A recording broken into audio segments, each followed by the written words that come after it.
Calculator handy. Okay, can you write at the same time? Okay, there's some math at the end that I want people to run through to understand what we do. So I'm Dan Sonnenberg, coach with Club Wealth. Coach, what do I coach? Tier 2? Tier 2. I do strictly investment property. Last few years, I've had a big transition in my business. We opened a private equity company and we strictly work with investors, except we're our number one client. Kind of fun. How'd you like to not show houses to anybody? Just walk through 20 houses in an afternoon and just go write offers, right? That's what I do. So I'll start off. First thing that we do, we're meeting with the investor. This is the big one.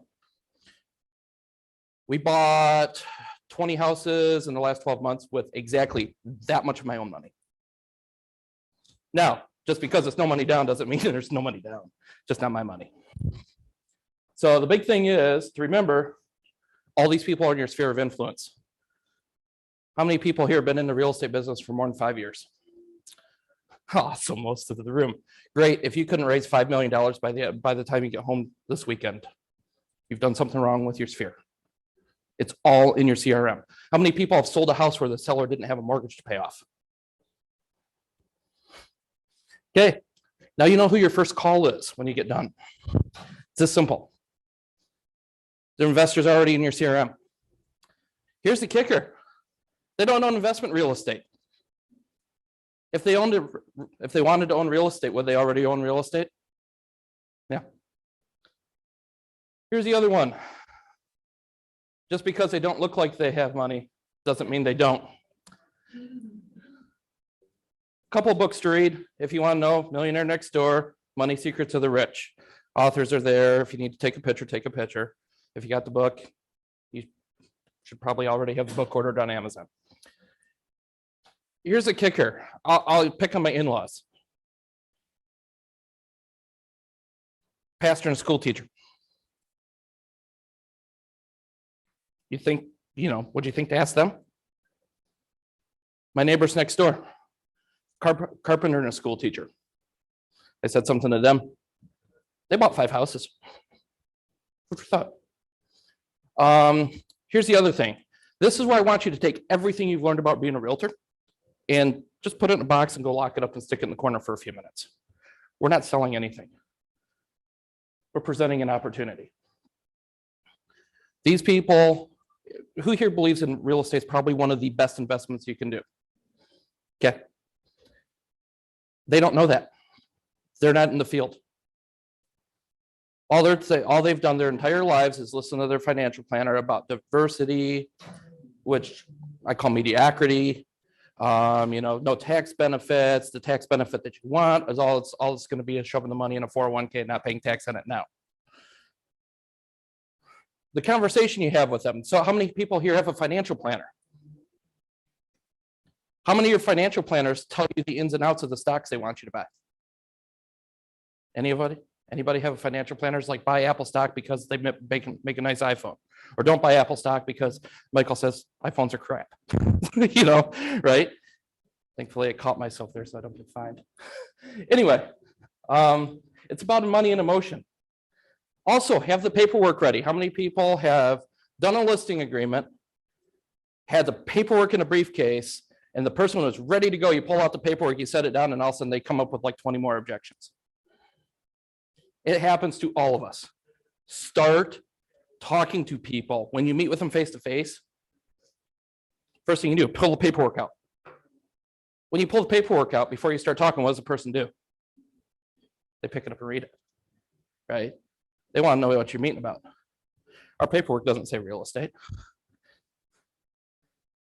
Who here has read any books or done anything with Tom Hopkins? Good. Y'all know what I'm going to do next. Use what Tom Hopkins teaches. Stick to talking points. The talking points here are ridiculously simple to the point where they're my Wi-Fi password at my office. Also means all my staff knows the talking points. Yeah, right. Here's a fun thing. One of my staff brought in somebody who dropped $1 million in our lap right before I came here. you know. So here's Tom Hopkins, advanced objection handling. Who here uses feel, felt, found? How does it work overall? Works okay?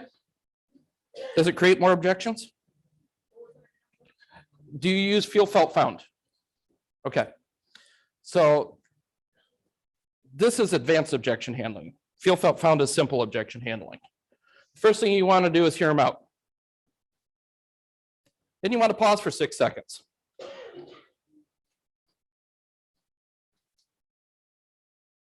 It's really awkward, isn't it? Here's the thing, when you pause for that long when you're in a conversation with somebody, what does the other person you're talking to do? They start talking again. Yep. 90% of the time when somebody brings up an objection, what comes out of their mouth is not actually the objection. It's stalling. Next, the most important thing to do is feed it back. I've had somebody tell me, we're not interested in investing right now. I stared at him, took a drink of my water. Great tip, if you can't wait 6 seconds, get a glass of water, count to 3, take a drink. By the time you're done at 6 seconds. Then repeat back what you heard, because what you heard and what came out of their mouth may not have been what they put in their head as to what they were going to tell you. So I said, repeat what you heard, not what they said word for word. Here's the other thing you do. You pause after that too. You wait for them to talk. Yeah. I totally screwed up, shocker, and forgot to make an announcement for the main stage. Could you guys raise your hand if you have a gold badge on? Put the gold badge up. Okay, keep it up there. Okay, so you guys. So 11:25.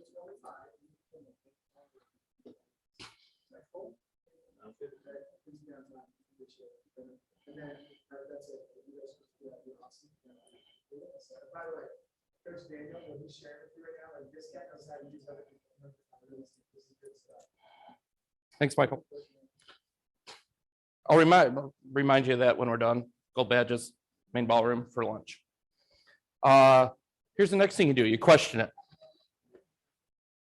So I'm struggling to come up with an example right now. But here's what we're doing. We're using the questions to direct the conversation. The person talking doesn't direct the conversation. The person asking the questions directs the conversation.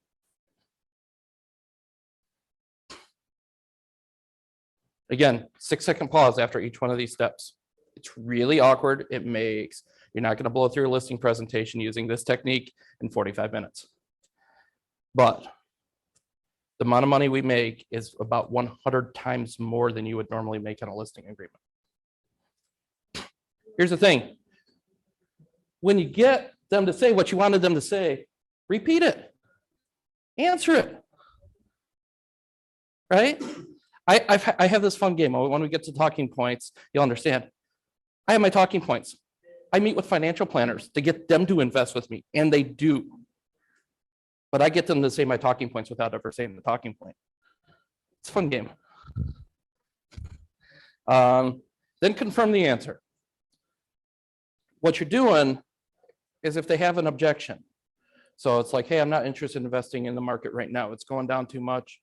You get through it once they've realized that, hey, just because the market's quote down or sliding is not a good time to invest. Once you've worked through that, you've heard them out, you've questioned it, you get them to realize it's actually a good opportunity. Once you've got the object, okay, so we're good. We understand that this is a great time to invest now, correct? Great. Now what you did is you chalked it off. So if that objection ever comes back up, well, don't you remember? Didn't we talk about that? That's why you want to confirm the answer. You want to chalk it off the list. Then go for your trial close. You know, are we ready for the paperwork? Are you ready to approve the documents? That kind of stuff. This is the advanced thing. Tom Hopkins, The Art of Selling Anything is a fantastic book.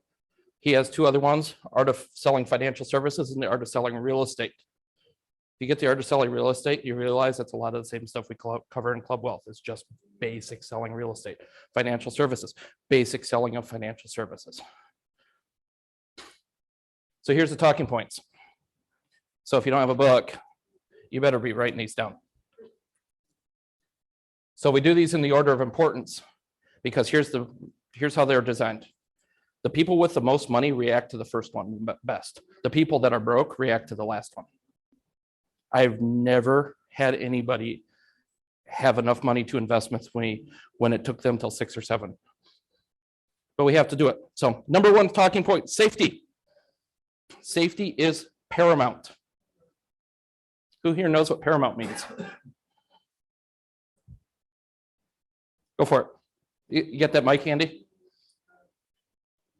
Sorry. Right there. Over here, sorry. Paramount. Just means top of the mountain is the most important thing.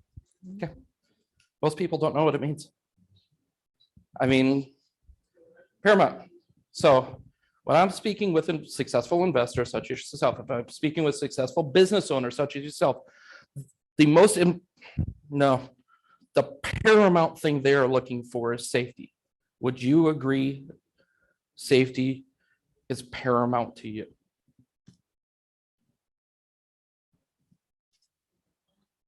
My first 5 investors I closed on that line. Didn't even get the rest of the talking points. Didn't care. They didn't care. They were sick of losing money. They've done flips. They've done, they traded stocks. They're close to retirement. My average investor is about 63 years old. Second talking point is security. I don't know why. In my mind, they're the same thing. Safety, security. I can explain it differently for different people. You're going to collect 90% of your people who have over $1 million with those two words. Because when somebody is rich, their number one concern is they don't want to lose their money. The next one is long term. And this is one where it's more or less making sure that your investor agrees with you, right? I don't do flips. Flipping is for the birds. It's a great way to go bankrupt. I know that because I have bought a lot of flip properties from the bankruptcy trustees. They make great rentals, just not at the price the flipper wanted to sell them for. But long-term is what I'm looking for. I want my people to understand when we do this, we're into this for 10 years till the day you die. And maybe even longer than that for one of my investors who said my kids are just gonna, lose all this money. I want this tied up so they don't see it until they turn 40.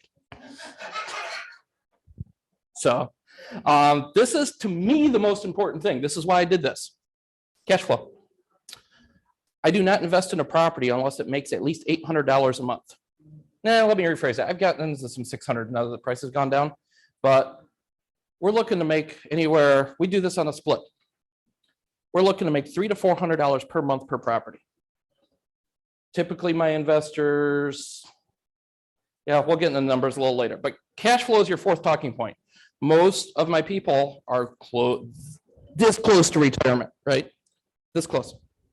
What they're looking to do is they want to know that if they retire tomorrow, that their stream of income isn't going away.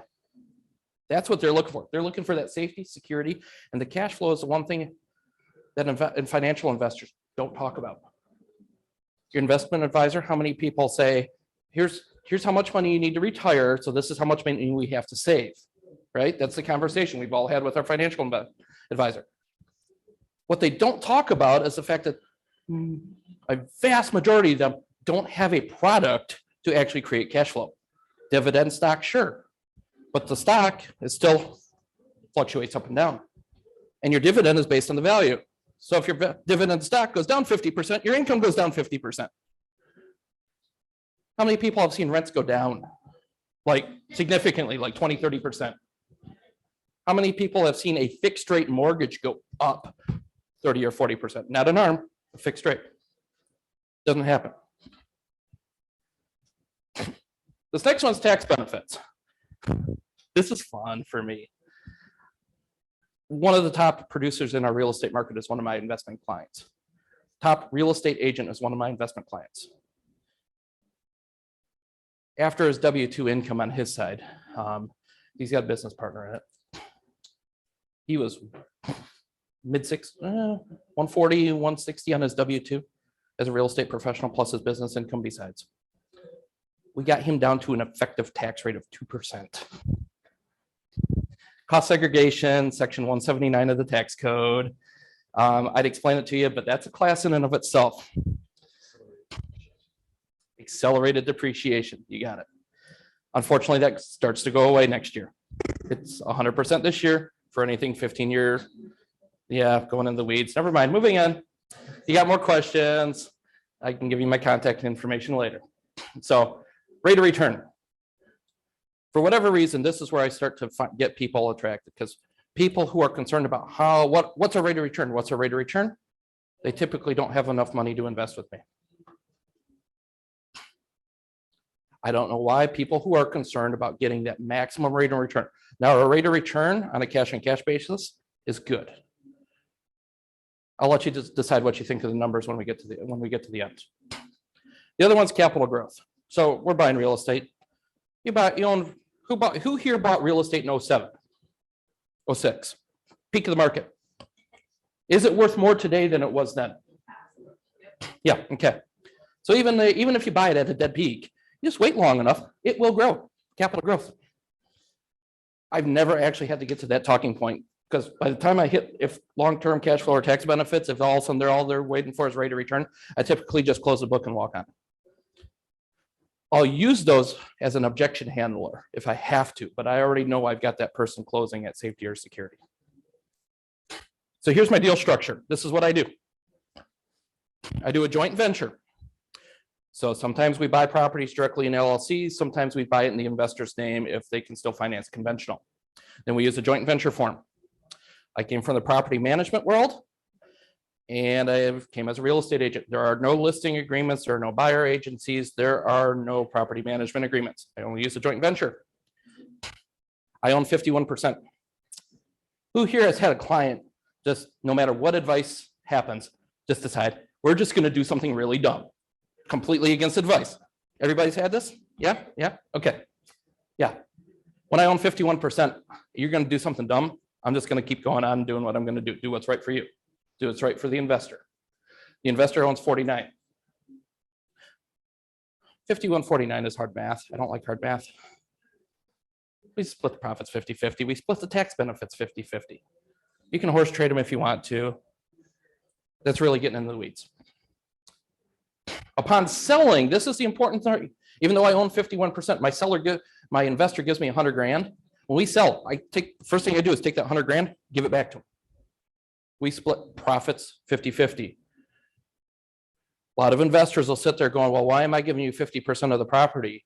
If I give you $200,000, why am I giving you 100,000? You're not giving me 100,000. You're giving me 50% of anything I do for you. If we got a mortgage, it's 50% of pay down. If it grows, it's 50% of growth. Some of our investors provide 100% cash. We give them a preferred return. Who here knows what a preferred stock is? Okay, Johnny, you get the mic a second. So typically you'll have preferred stock and common stock. And while you can gain financial benefits from both, the preferred stock has additional rights, and it'll depend, but usually you'll have voting rights. And that's one of the key benefits. Yep. In this case, the preferred stock gets paid first. This isn't, or preferred return gets paid first. My investors typically get a 5% return. $200,000 property, that's $10,000 divided by 12. My investors will get $833 a month before we pay expenses and determine what the cash flow is. That's how my all cash investors get paid. You can do whatever money number you want. I got a buddy of mine that does 2.5% preferred return. I got another one that does 10. You do whatever you want. It's your business. Make your rules. Just make sure the numbers work before you do it. Otherwise, you'll be working for free.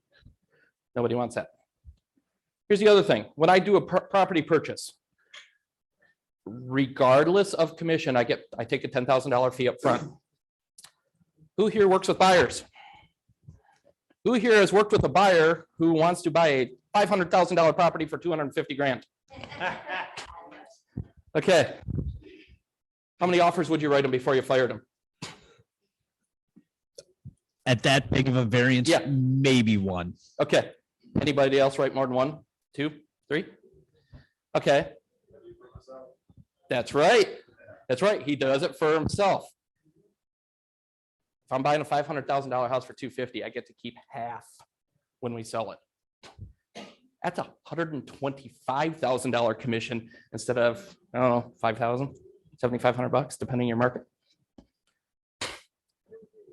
Like I said before, we use a joint venture agreement or a partnership LLC. The taxes are easier with a partnership LLC. If you're doing working with investors, do multiple properties to a point in one LLC. Those tax returns cost $1,200 a shot for a decent accountant. If you're doing a bunch of these things, you get to 40, 50, you can talk to your accountant down to like $600 if you set it up right for them. I use both those. So we use the joint venture to start off with, and we normally form an LLC somewhere after. Here's the investment. Real estate. Okay, I'm done. Now, lease option is my primary tool. We also have Airbnbs and college rentals in the same model. It doesn't matter. Donald Trump owns 51% of the Empire State Building, and he only put $1 down for it because he used joint ventures. Some company out of Japan owns the rest. You can do anything. You can do college, you can do commercial, you can do industrial. The reason I like Airbnb or like lease options is because no matter the market, up, down, we go into depression everywhere. Everybody needs a place to live.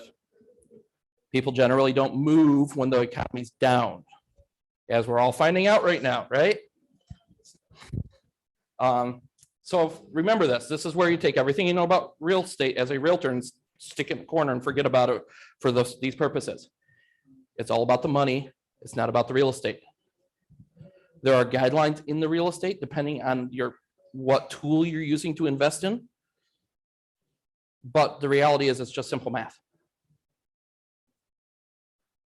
So to me, lease options are the investor dream deal. Here's why. Low turnover. My people that do lease options with me, I put people in houses 5 years ago. They won't move. They put $5,000 down to own the house at some point in the future. They're not going to move. It's their home. They intend on buying it. They intended on buying it the day they moved into it. Little to no maintenance. When I do lease options, I give the people a 30-day warranty. At the end of the 30-day warranty, I buy them a home warranty for a year. After that, it's on them. Roof goes up, it's on them. Furnace goes up, it's on them. They want to be homeowners. I will treat them like a homeowner. We get a large move-in fee. My market, we're doing leases, the house price values 200, 250 for the part of our market that we're doing this in. We're getting about $5,000 in move-in money, plus first month's rent, plus security deposit. My last 2 move-ins, they walked up with $8,500. How many people rented a house to somebody and collected $8,500 on a $2,000 lease? Yeah, I didn't think so. It's illegal in most states unless you do the option. They're not buying the house that day. They have the right to buy the house at some point in the future. If they choose not to buy the house, all they're out is $5,000, just like walking away from an EMD in a real estate deal. That's something to keep in mind when you're dealing with them. They don't have to buy the house at that price if the price doesn't go up. Here's the other thing I like about it. Huge back end. We'll get in the numbers a little bit, but it's not uncommon for myself and my investors to make $50,000 to $100,000 per deal on the back end. It also preserves our ability to do 1031 exchange. Before Dodd-Frank, the common tool was a land contract. However, Dodd-Frank says that if you do more than one land contract, every rolling 365 days, you got to have it underwritten by a licensed mortgage originator. Most of my residents either are self-employed and have never used a competent accountant, or they have some medical collections, some educational collections, or, they just, how many people have had it where, you get you send them to the loan officer and they get $100 collection that's got to get paid off for them to qualify for a house. I don't care about that. I'm looking for people who paid their rent on time for multiple years. I'm looking for people who have basic idea of how to pay their bills, how to take care of their credit. I'm not looking for advanced. I'm looking for basic. I'm looking for your, typical blue collar person. Here's the thing, here's my little disclaimer, because I have a few coaching clients who do the same thing. Some states have restrictions on options or the assignment of maintenance. Because we're assigning the maintenance in Michigan to the investors or to the resident, just in the lease, but it's got to be a 1-year lease or longer. In Arizona, you can do it using where you pay the resident a couple $100 a month in the lease for them to be the quote maintenance person. There's ways around it. Again, this is where you get into it. You talk to the states, but you talk to your local attorney. And if your attorney says it can't be done, go find a new attorney. There's a way to get it done. Don't argue with people you pay. It's a lesson I've learned hard. Here's one of the examples. This was one of my fun deals because I wrote an offer on the house that a listing agent laughed at me, and then 3 weeks later called me back. Is that deal still on the table? Yeah, FHA. The thing had a nasty roof. All we did is toss a roof on it, fix a water heater, and do a couple other things. No paint, no carpet, no big flip. 15K repairs. 8 of it was the roof. We leased that little sucker. It's a 3-bed, 1-bath. I won't do anything less than a 3-bedroom. I won't do anything in Michigan. So here's my rules: 3 bedrooms, garage, backyard, basement, not on a busy road. And I will give up one of those except the 3 bedrooms. I can still make it work if I check all those back. Oh, one more thing. It's a neighborhood I'll live in. If people are running because they're getting robbed, it's not a neighborhood you want to be in. If they're running because it's fun to run and everybody jogs in the neighborhood, that's too nice of a neighborhood to be in for a lease option. Either way, running. Running is bad. When you see people running, it's not the neighborhood you want to be in. Not for a lease option. Airbnb, college rentals, those rules differ. I mean, do it on your investment strategy. The reason I do lease option, I'll explain this real quick. Who here knows what their dollar per hour is when they work, how much they make per hour? Okay, those of you that don't have your hands up right now, you need to figure that out. Lease option is my highest dollar per hour. Our college rentals that we manage and own are about $350 an hour. Our lease options for every hour we put into these things are close to $1,000 an hour, because once we set it, we forget it. And you get paid $8,000 when they move in. So back to this one. We lease it for $1,800. Our option fee is $4,900. I didn't put it. Oh yeah, we bought it for $160, put $15 into it. Our option price 10 years into any time between year 1 and year 10 is $300,000. The house comp for $230. I'm not selling it for today's prices. I'm selling it for 5 years from now prices, or my best guess. Mike, John. So let's say they want to buy it year 3. How would somebody who, obviously is not in the best financial situation would be able to buy something above appraised value? They don't have to. It's your rules. They can keep renting it until the value's there, or you do the math and sit there and going, is there an opportunity that I can go buy to go make more money at the time and lower the price to whatever appraised value is? It's a common sense business decision. Make that the business decision. What I'm doing is I'm making them expect the price of $300,000. Now here's the downside in this model. As a bunch of my friends that do this in Arizona found out, when they did some of these about 5-6 years ago, nobody would have told them that a house that was selling then at 150, 160 grand was going to be worth 425 5 years later. They let a lot of things go cheap. But the returns for their investors who didn't know what the house was worth because they don't live in Arizona, they didn't care. It crushed their financial planner. Johnny. So when you're determining what your option strike price is, obviously there's some financial analysis that goes into that. Are you looking for roughly close to 100% gains? Nope. Or are you just doing some extrapolation, or how do you arrive at that? Yes. P from A. That's Yep. plucked from I have no air. idea. This particular house, I saw what the comps were doing. I tossed it out there for 300. And I don't advertise the strike price. This person who bought this house didn't even know the strike price, and they signed the option without even reading the strike price. I sent it to them a week in advance. They got done with it. What are we buying the house for? 300. We're buying it for three. Listen, if it's not worth 300 when your option's up, don't buy it. If you decide you want to buy it sooner, give me an offer.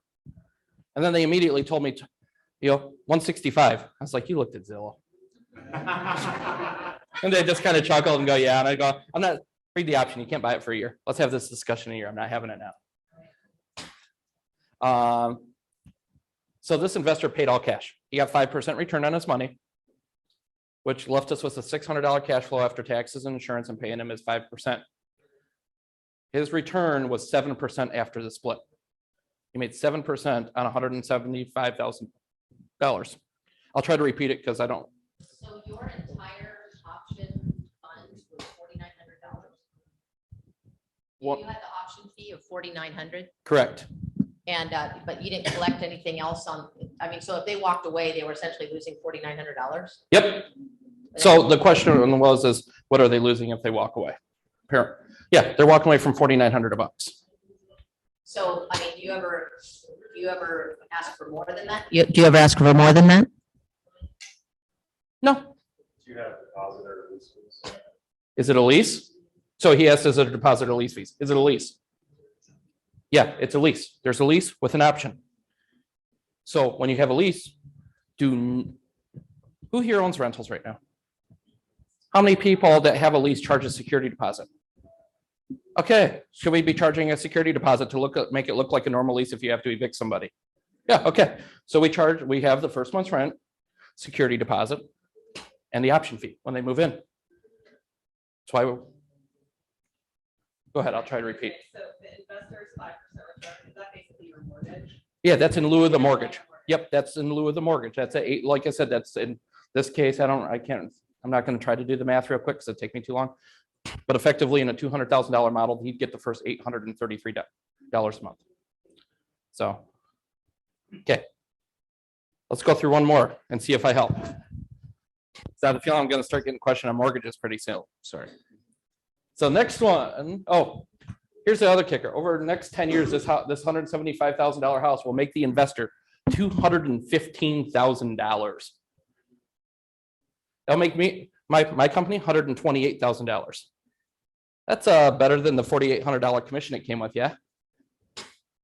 And we took $67,000 in tax deductions on that property over 10 years, with $20K coming off in year one.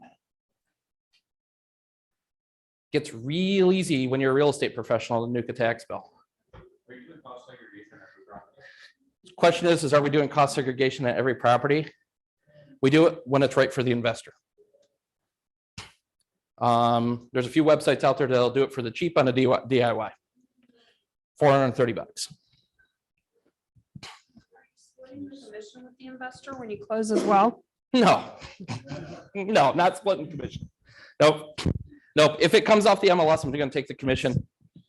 If it doesn't come off the MLS, I'm taking the commission and the $10,000 fee. Go ahead. Yep, you switched it off. Thank you. Okay. If you get the property at a wholesale price and your strike price is significantly greater, do you offer it to your investor at market rate? Yes, I have to provide a value proposition to my investor. I am just going to give it to him at what I bought it at. That being said, I have investors who come to me with only a down payment and the ability to get a loan because they make crazy good money and they got 800 credit scores. I may fund the deal purchase with my own price with my own money, but then I'll resell it to them at 90% of what the actual value is. I want to make sure there's enough meat on the bone so it's worth it to them. Does that make sense? Okay. Next deal. This is exactly what your question just was. That's why I was kind of like, yeah, well, whatever. Bought it for $152,500. I bought it for $130,000.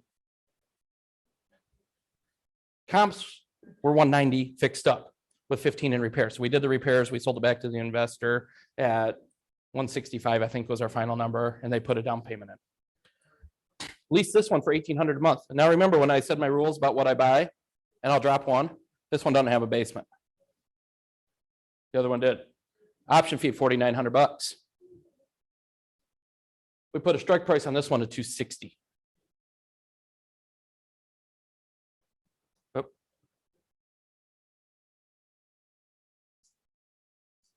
This is in your book as well, if you got a book. 10 years. They cannot exercise for the first year because I don't want to pay ordinary income tax, especially with most of my investors. Most of my investors are in the 35% tax bracket.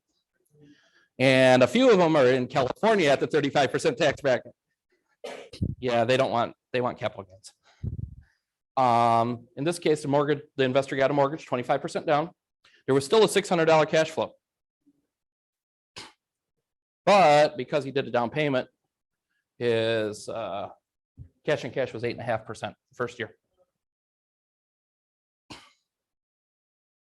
So this little $163,000 house, which is what my investor ended up buying it for, comp for 190. So I left money on the table for him. 40K down. He's going to make 128,000. We're going to make 28,000 or 128,000. It's a 31% annual return. Who here would love to get that out of anything? Yeah, me too. It's infinite for us though, right?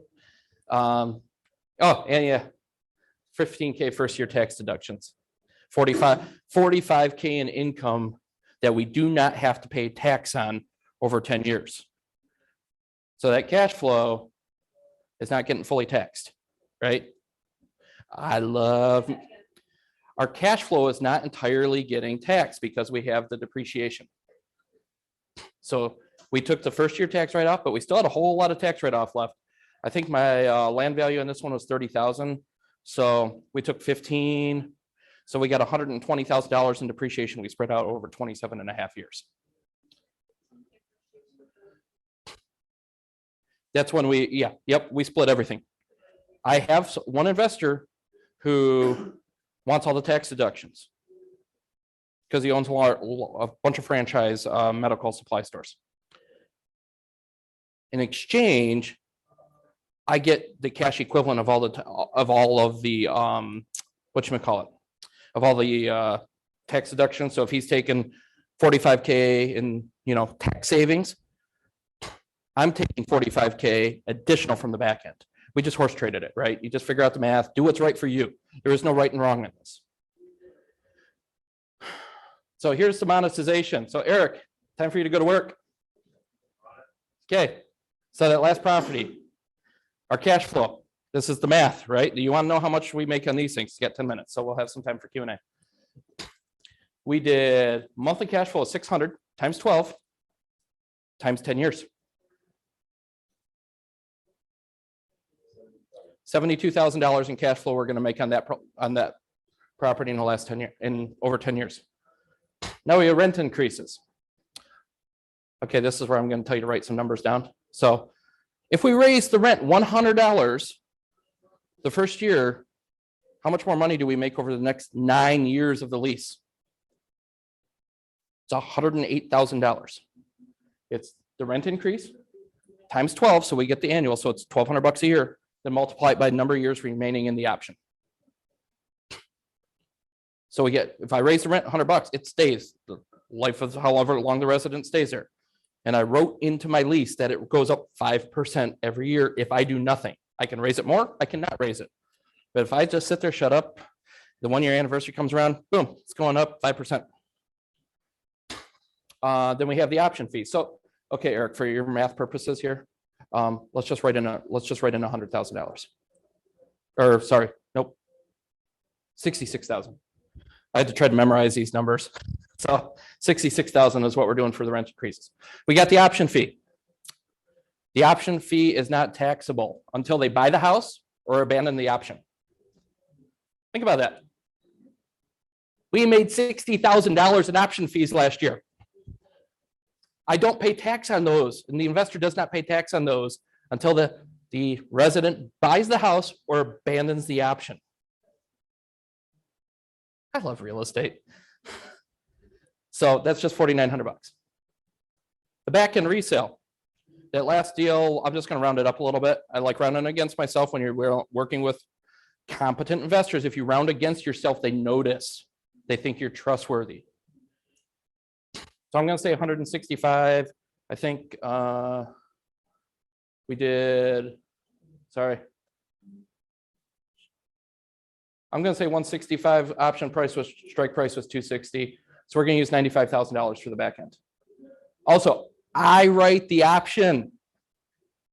Who pays for the transfer taxes and title insurance? The buyer. I wrote the option. If they want to buy it, they can buy it. They can pay my fees. So that's back end resale, $95,000. You got it? Cool. Upfront tax depreciation. This is where I got into the cost segregation. For that investor, we did $15,000 in tax write-offs. We're going to have $5,000 in tax savings the first year. So roughly a third. It's just napkin math. If your investors are retired, use like 15 or 20% when you're doing the math. But if you have to show them this math, you better have a signed letter of intent ready. And then we're just arguing, are you going to give me enough money for one houses or 100? So we'll just do $5,000 here. But then we got regular depreciation, which in this case was about 120 grand worth. We're going to do 10 years. So we're going to use a third of that. So we're going to use 40,000 times the 35% tax rate. Again, I'm just going to use a third. So we'll just call it $16,000. Yeah. So now we got the preferred return or the mortgage pay down. So this is how much money we paid in a preferred return over 10 years or the mortgage pay down. This one was a mortgage. I think if I remember from my math this morning, it was $30,000 and more that loan paid off over 10 years. Oops. So do some math. How much money are we making? Yep, $288,000 on a stinking little $165,000 house. I put exactly that much in, got paid a $10,000 fee to go pay it, find it. That one was not on MLS. No commission. World's smallest violin, right? But yeah, so our investor, so divide that by the $40,000 they put down.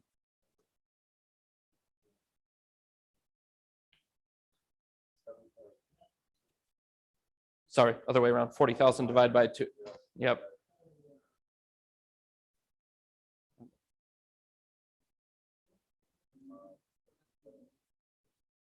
Yeah. Correct. Yeah, 720. That's yeah. So now divide that by 10. So we did. So if you do one of these deals yourself without an investor, that's a 72% annual return on your money. That's why investors are happy with 30. But here's the thing. If you went and told an investor, hey, I'm going to go get you 30% on the money, would they think you're full of it? Yeah, exactly. So that's why when I do this, I only talk about cash flow. Because if the market goes down, if the real estate values go down, they're getting that return. Never miss a return. If you think the return is going to be 7, say 6. If you think it's going to be 6, say 5. Always under promise and over deliver. A few other things, just based on some conversations, because I've had some conversations with a few of you. Hey, Giovanni. We do subject twos as well. I do not do those with investors. Subject twos have a due on sale clause. I have done them for myself. I will not do them with an investor. Because who here was practicing real estate in the early 80s? Yeah, my dad was. My dad did subject twos back then. And they called all the loans because the rates went from 8 to 16. That being said, there are some ways to help with it, but they're complicated. And so reason I work with investors like this. They provide all the cash. I don't provide any cash. I get paid a $10,000 fee up front. But if I had one of my subject twos get called, make sure if you do subject twos, be aware it's not a matter of if, it'll be when. The interest rates have been going down for the last 40 years. There's been no reason to call loans because if they call the loan, they just get a lower interest rate on their money. It will happen. I know people who has happened to in the last year. One friend of mine owns about 300 houses. He had 16 loans get called last month. Here's the thing. He raises money How many of those houses did he lose? 0. He called his investors, went and raised $4 million and paid them all off. There is ways to mitigate the due on sale cost, but you will never remove it. And sometimes it's just easier to go find another investor just to go pay off the loan, especially if they put enough money down. It's really hard to get away from 3%. The other thing I will say is if you're doing Airbnbs or short-term rentals, you're planning on doing it with this model. This is our lease option cash flow. This is our standard rental cash flow. It's very boring, very plain. Here's your Airbnb cash flow. That's each season. Now, if the economy goes up and down, if the economy goes down, here's your season. You know, that's how it does. An investor who's going to give you $1 million does not want to see an up and down return. In the back.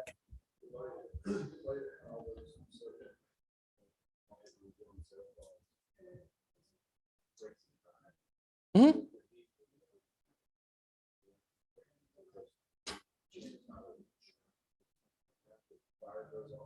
Nope. Nope. There was nothing that happened. He has 115 sub twos. Right, but he didn't have them all called. He only had a small portion of them called. What happened was a local bank who serviced their own loans got smart to the interest rates going up, and they went back and they did title searches on all the properties to see if the mortgagee still matched the title holder. And if you think you can get around it, somebody in Virginia just went to jail for 10 years for doing land trusts in the seller's name or doing LLCs in the seller's name. So it's like Dan Sundberg, right? He wants to take a house from me on sub 2. He did Dan Sundberg LLC or DS LLC, right? To give the perception. Well, guess what? If you're given the perception that you're trying to hide something from the bank, is that or is that not fraud? It's fraud. You get an attorney general or a prosecutor that wants to make a name for themselves. Real estate investors are really low hanging fruit and they're really easy to prosecute because it's low hanging fruit. The other thing is, who here, 2 minutes, 3, 2, okay. We'll get through this last one.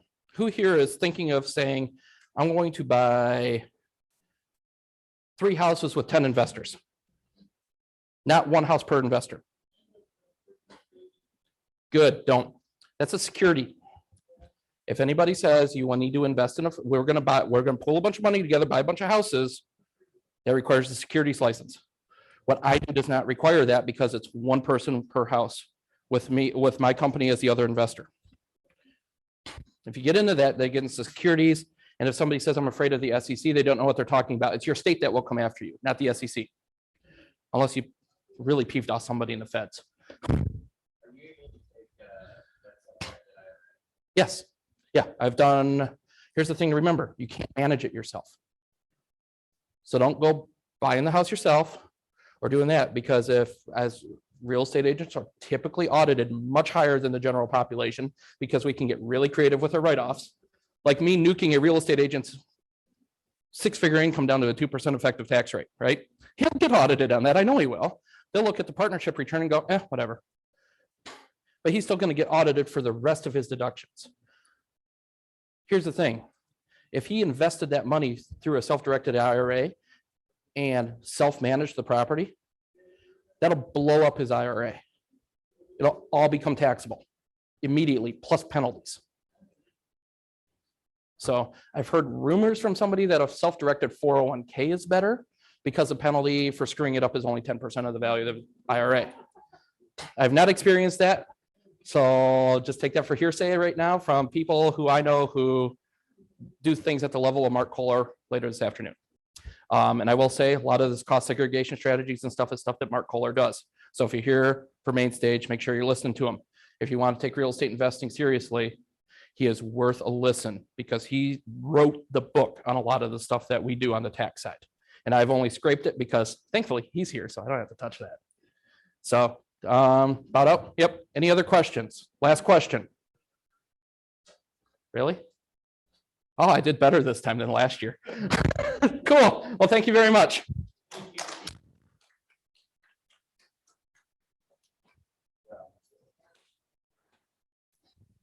I need to go take a shower.